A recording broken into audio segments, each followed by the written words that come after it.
ओ hello book readers. आज हम बात करेंगे उर्दू अदब की एक बेमिसाल ऑटोबायोग्राफी अली पुरकाएली पर, जो मुमताज मुफ्ती की कलम से निकली एक ऐसी दास्तान है जो सिर्फ उनकी जिंदगी ही नहीं बल्कि उस जमाने के समाजी, नफ्सियाती और फिक्री हालात की झलक भी पेश करती है। अली पुरकाएली कोई ट्रेडिशनल ऑटोबायोग्राफी नहीं है। ये मुमताज मुफ्ती की अपनी जिंदगी का एक ऐसा अक्स है जो हकीकत, तखयल, फितरत, जिनसी जज्बात और रूहानियत के इम्तजाज से भरपूर है। ये किताब सिर्फ एक फर्द की कहानी नहीं बल्कि पूरे दौर का मैरिनेड है। मुमताज मुफ्ती का अंदाज तहरीर नहायत बेसाख्ता, सादा लेकिन मौसर है। वो पढ़ने वाले के दिल में उतर जाते हैं और उनके जज्बात, कंफ्यूजन और तजुर्बात हमें अपने से लगने लगते हैं, यानी हम उससे रिलेट करने लगते हैं। मरकजी किरदार एली असल में खुद मुमताज मुफ्ती हैं।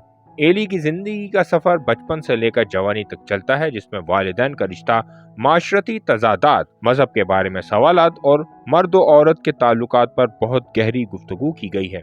ये पहली बार जनवरी 1961 को शाया हुई, तो आप समझ सकते हैं ये अपने वक्त से बहुत आगे की किताब थी। मुफ्ती साहब ने इस किताब में जिनसी ख्वाहिशात को निहायत दयानतदारी से बयान किया है, जो उस वक्त एक ममनू मौजू समझा जाता था। बचपन में मजहब और अल्लाह के बारे में पैदा होने वाले सवालात, शक और यकीन के दरमियान झूलता जहन, वालिद का सख्त गीर मिजाज और माँ की मोहब्बत और मजलूमियत का गहरा असर एली की शख्सियत पर पड़ता है।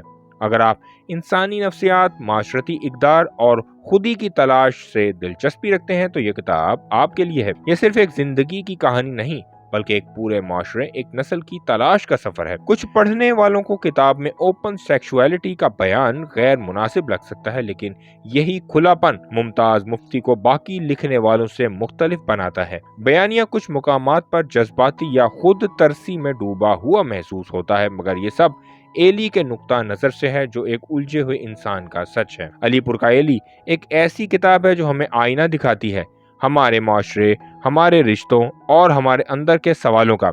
ये मुमताज मुफ्ती का सच है जो शायद हम सबका सच है। तो दोस्तों, किताबें पढ़ें, इल्म फैलाएं और जुड़े रहें बुक ट्यूबर टॉलस्टॉय के साथ। अगली किताबी मुलाकात तक पढ़ते रहें, सोचते रहें।